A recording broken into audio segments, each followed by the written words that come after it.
Hello दोस्तों, welcome to my channel परीक्षा की तैयारी। तो दोस्तों, ग्रेजुएशन के एग्ज़ाम्स की एग्ज़ाम डेट आ चुकी है और एग्ज़ाम सर पर ही हैं, ज़्यादा दिन भी नहीं बचे हैं एग्ज़ाम को होने में। तो दोस्तों, मैं आज का ये वीडियो जो फाइनल ईयर के स्टूडेंट्स हैं बीए के, उनके लिए ये वीडियो काफ़ी यूज़फुल और इम्पॉर्टेंट होने वाली। जैसा कि इस वीडियो में आपके लिए आज 25 मोस्ट इम्पॉर्टेंट क्वेश्चंस लाया हूँ उन्हीं की बुक से रिलेटेड। तो चलिए वीडियो को स्टार्ट करते हैं। वीडियो को आप ज़रा सा भी स्किप ना करिएगा, वीडियो को पूरा देखिएगा। और अगर चैनल को अभी तक आपने सब्सक्राइब नहीं करा है तो सब्सक्राइब करिए। तो वीडियो को स्टार्ट करते हैं। तो ये देखिए, जैसे मैंने आज आपके लिए 25 इम्पॉर्टेंट क्वेश्चंस की PDF बनाई है। ये PDF मैं आपको डिस्क्रिप्शन में भी दे दूँगा।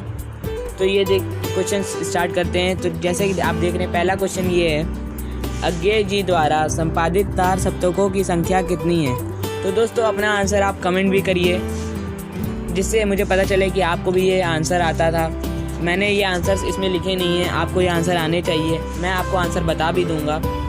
तो ऑप्शंस हैं A1, B2, C3, D4। तो दोस्तों, अज्ञे जी ने 4 तार सप्तकों का संपादन किया था। तो इसका ऑप्शन हो गया 4। इसका ऑप्शन 4 है। तो नेक्स्ट क्वेश्चन की तरफ बढ़ते हैं। नेक्स्ट क्वेश्चन हमारा है सेकंड क्वेश्चन, नागार्जुन क्यों जनकवि कहे जाते हैं। पहला ऑप्शन, वे जनता के लोकप्रिय कवि हैं, वे स्वाधीन भारत के प्रतिनिधि कवि हैं, वे स्वयं को जनकवि ही कहते हैं, उपर्युक्त सभी। तो दोस्तों, जैसा कि सब जानते हैं, नागार्जुन जनकवि कहे जाते थे और अभी भी कहे जाते हैं, क्योंकि वो जनता के लोकप्रिय कवि भी हैं, स्वाधीन भारत के प्रतिनिधि कवि भी हैं, वे स्वयं को जनकवि भी कहते थे। तो इसका आंसर होगा उपर्युक्त सभी, मतलब कि डी इसका है राइट आंसर। और आप साथ में कमेंट बॉक्स में अपना कमेंट करते रहिएगा कि आपने क्या, मुझे पता चले कि आप सही आंसर दे रहे हैं। तो तीसरे क्वेश्चन की तरफ बढ़ते हैं। तीसरा क्वेश्चन है, किस प्रगतिवादी कवि ने कहा है सामाजिक यथार्थ दृष्टि प्रगतिवाद की विशेषता है। ऑप्शंस हैं A Kedarnath Agarwal, B Ramvilas Sharma, C Namvar Singh, D रांगे राघव। तो दोस्तों, सामाजिक यथार्थ दृष्टि प्रगतिवाद की विशेषता है, ये कहा है नामवर सिंह ने। Namvar Singh, option C correct है। ये आपके प्रथम प्रश्न पत्र हिंदी बुक में मिल जाएंगे ये सारे आंसर्स। मैंने छांट कर मल्टीपल चॉइस बनाए हैं। तो चौथे क्वेश्चन की तरफ बढ़ते हैं। चौथा क्वेश्चन है, खिचड़ी विप्लव देखा हमने प्रसिद्ध कविता किसके द्वारा रचित है। खिचड़ी विप्लव देखा हमने प्रसिद्ध कविता किसके द्वारा रचित है। ऑप्शंस हैं A Kalidas, B Nagarjuna, C Rudradatt Bhardwaj, D Bhavani Prasad Mishra. तो दोस्तों, इसका आंसर है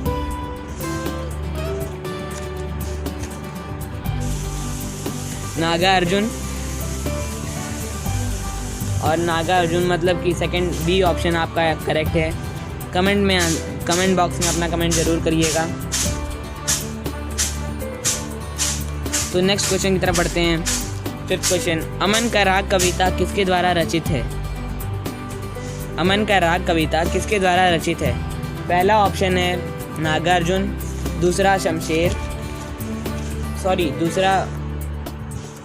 दूसरा नरेश मेहता, तीसरा शमशेर, या फिर चौथा रामविलास शर्मा। तो दोस्तों, ये आपको पता होना चाहिए। इसका आंसर है C शमशेर इसका राइट आंसर है। चाहे तो आप बुक में चेक भी कर लीजिएगा। तो नेक्स्ट क्वेश्चन की तरफ बढ़ते हैं। दूसरा तार सप्तक का प्रकाशन वर्ष है, ये आपको बताना होगा। कमेंट बॉक्स में जल्दी कमेंट करिएगा। ऑप्शंस हैं A 1949, B 1950, C 1951, D 1952। तो दोस्तों, अज्ञे जी ने 4 तार सप्तक के प्रकाशन करा था। तो पहला हुआ था 1946 में, दूसरा हुआ था 1951 में। तो इसका आंसर है 1951। तो नेक्स्ट क्वेश्चन की तरफ बढ़ते हैं। गीत फरोश के कवि हैं। गीत फरोश के कवि हैं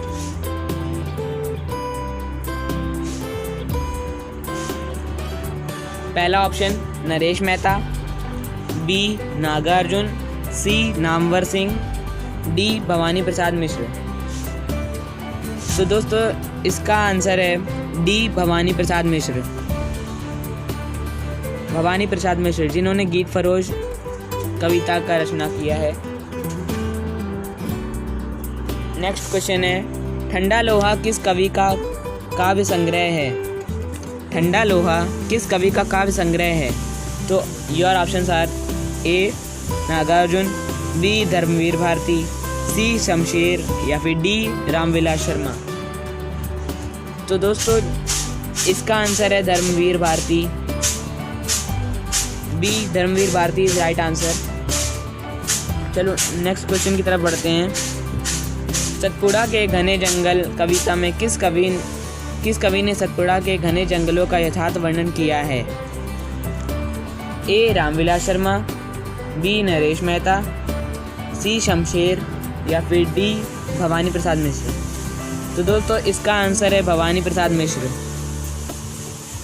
इन्होंने ही सतपुड़ा के घने जंगल कविता में सतपुड़ा के घने जंगलों का यथार्थ वर्णन किया है। तो दोस्तों 10th क्वेश्चन की तरफ बढ़ते हैं। भूल गलती कविता के कवि कौन हैं। भूल गलती कविता के कवि कौन हैं। ऑप्शंस हैं ए रामविलास शर्मा, बी धर्मवीर भारती, सी गजानन माधव मुक्तिबोध या फिर डी इनमें से कोई नहीं। तो इसका आंसर है सी गजानन माधव मुक्तिबोध। इन्होंने ही भूल गलती कविता की रचना की है। 11th क्वेश्चन की तरफ बढ़ते हैं। अंधा युग किसका काव्य नाटक है। अंधा युग किसका काव्य नाटक है। ए गजानन माधव मुक्तिबोध, बी धर्मवीर भारती, सी नागार्जुन या फिर डी इनमें से कोई नहीं। तो दोस्तों इसका आंसर है B Dharmveer Bharti. B Dharmveer Bharti is right answer.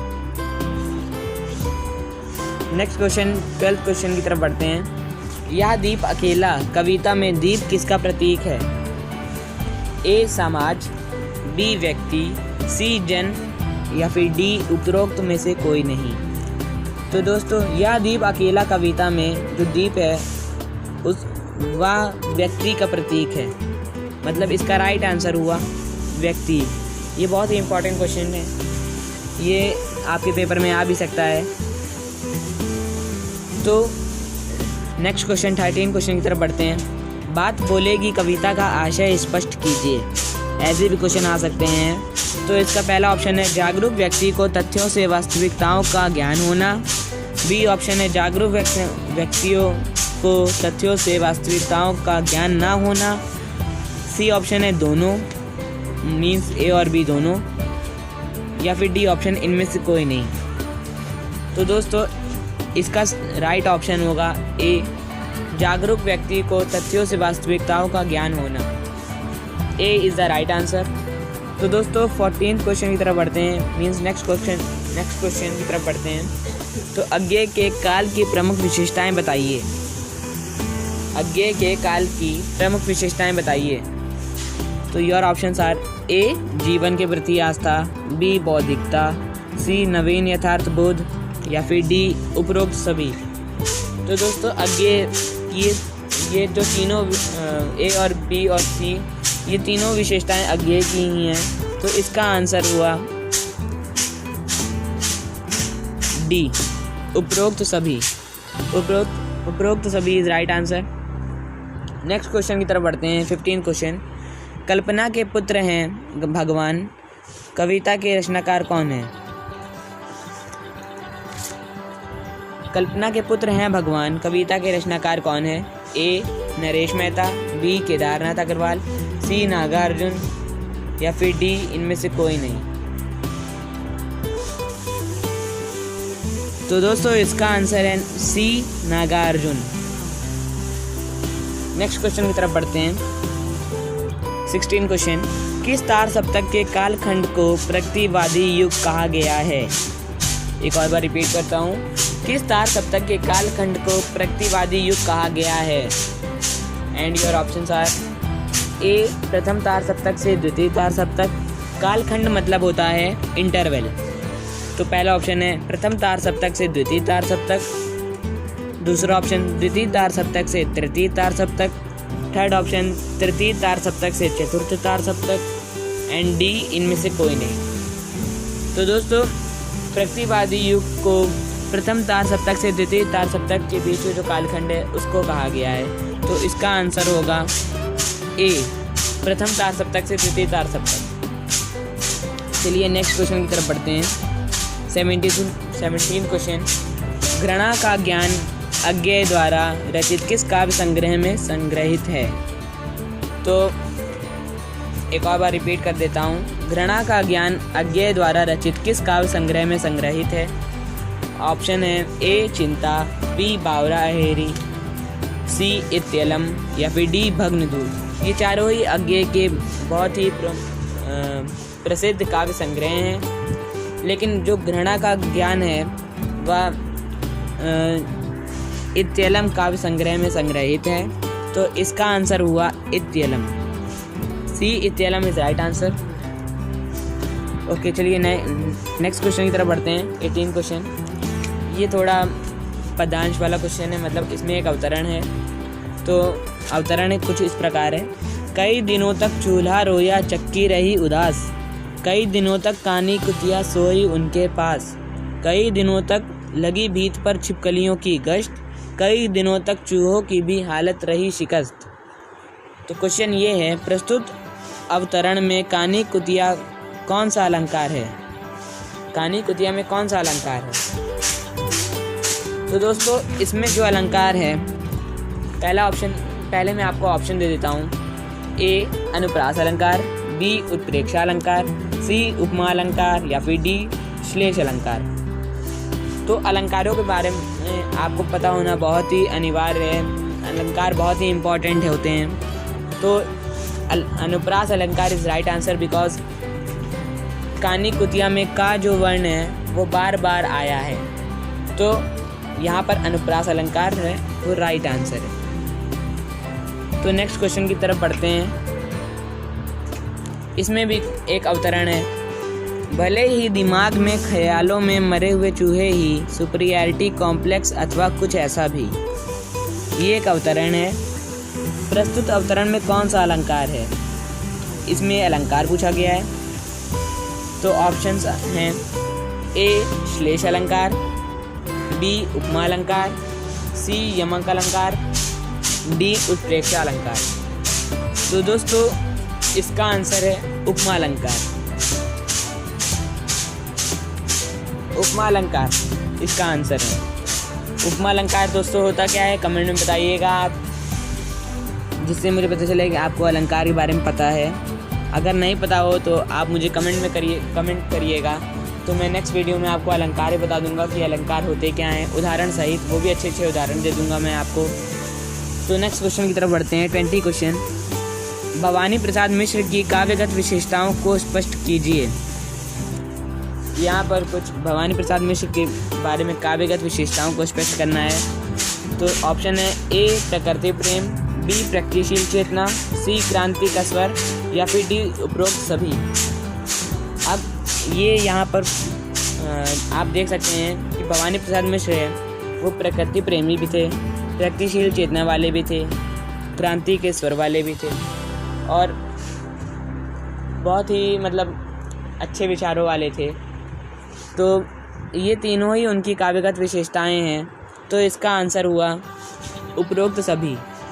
ये चारों ही इनकी काव्यगत विशेषताएं हैं। नेक्स्ट क्वेश्चन 21 क्वेश्चन की तरफ बढ़ते हैं। चांद का मुंह टेढ़ा कृति के रचनाकार कौन है?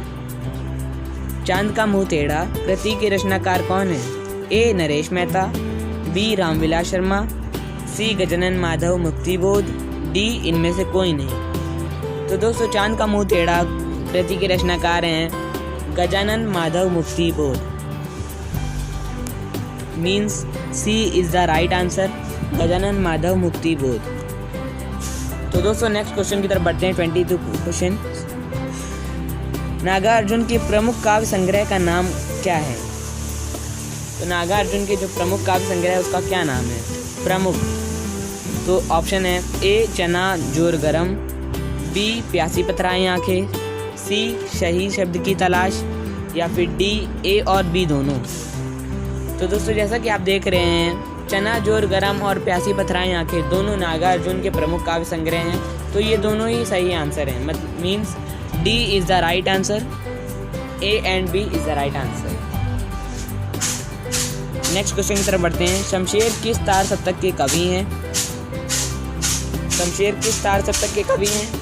ऑप्शन आर ए प्रथम तार सप्तक, बी द्वितीय तार सप्तक, सी तृतीय तार सप्तक, या फिर डी चतुर्थ तार सप्तक। तो शमशेर जो है वो द्वितीय तार सप्तक के कवि हैं। मीन्स यहाँ पर बी जो है वो राइट आंसर होता है। तो दोस्तों नेक्स्ट क्वेश्चन की तरफ बढ़ते हैं। एक पीली शाम कविता के रचनाकार कौन है? एक पीली शाम कविता के रचनाकार कौन है? शमशेर बहादुर सिंह, बी गजानन माधव मुक्ति बोध, सी रामविलास शर्मा, या फिर डी धर्मवीर भारती।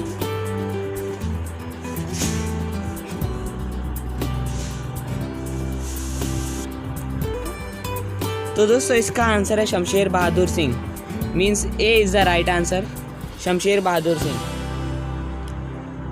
तो दोस्तों नेक्स्ट एंड लास्ट क्वेश्चन की तरफ बढ़ते हैं। प्रयोगवादी कविता की प्रमुख विशेषता बताइए। प्रयोगवादी काव्य का तमाम वादों, दर्शनों और सिद्धांतों से मुक्त होना, बी भाव पक्ष में नई खोज करना, सी ए और बी दोनों, या फिर डी इनमें से कोई नहीं। तो दोस्तों इसकी जो प्रयोगवादी कविता की जो प्रमुख विशेषता है वो ए और बी दोनों है। मतलब कि प्रयोगवादी काव्य का तमाम वादों, दर्शनों और सिद्धांतों से मुक्त होना और भाव पक्ष में नई खोज करना, ये दोनों ही इसकी विशेषताएं हैं। तो इसका सही आंसर हुआ सी ए और बी दोनों। तो दोस्तों आज की ये वीडियो कैसी लगी आपको? इसमें मैंने 25 इंपॉर्टेंट क्वेश्चन बताए जो कि आपके पेपर में आ भी सकते हैं। आपके लिए ये काफ़ी इजी हो जाएगा याद करना, क्योंकि इस बार जो पैटर्न है वो बदल गया है। इस बार रिटन नहीं बल्कि मल्टीपल चॉइस आने हैं। तो ऐसे ही मैं आपके लिए और वीडियो लाता रहूँगा। और अगर आप अभी तक आपने मेरे चैनल को सब्सक्राइब नहीं करा है तो सब्सक्राइब करिए परीक्षा की तैयारी को। और अगर आपको नए क्वेश्चंस चाहिए तो आप कमेंट बॉक्स में कमेंट करिएगा, मैं आपके लिए और भी क्वेश्चंस लाऊंगा। अभी मैं 25 ला रहा हूं। अगर आपका कमेंट पॉजिटिव रहे तो मैं नेक्स्ट वीडियो में 50 क्वेश्चंस लाऊंगा आपके लिए। और आपको जिस सब्जेक्ट के बारे में क्वेश्चन चाहिए होंगे मैं उस सब्जेक्ट के बारे में आपके लिए क्वेश्चंस लाऊंगा। तो दोस्तों वीडियो देखने के लिए थैंक यू।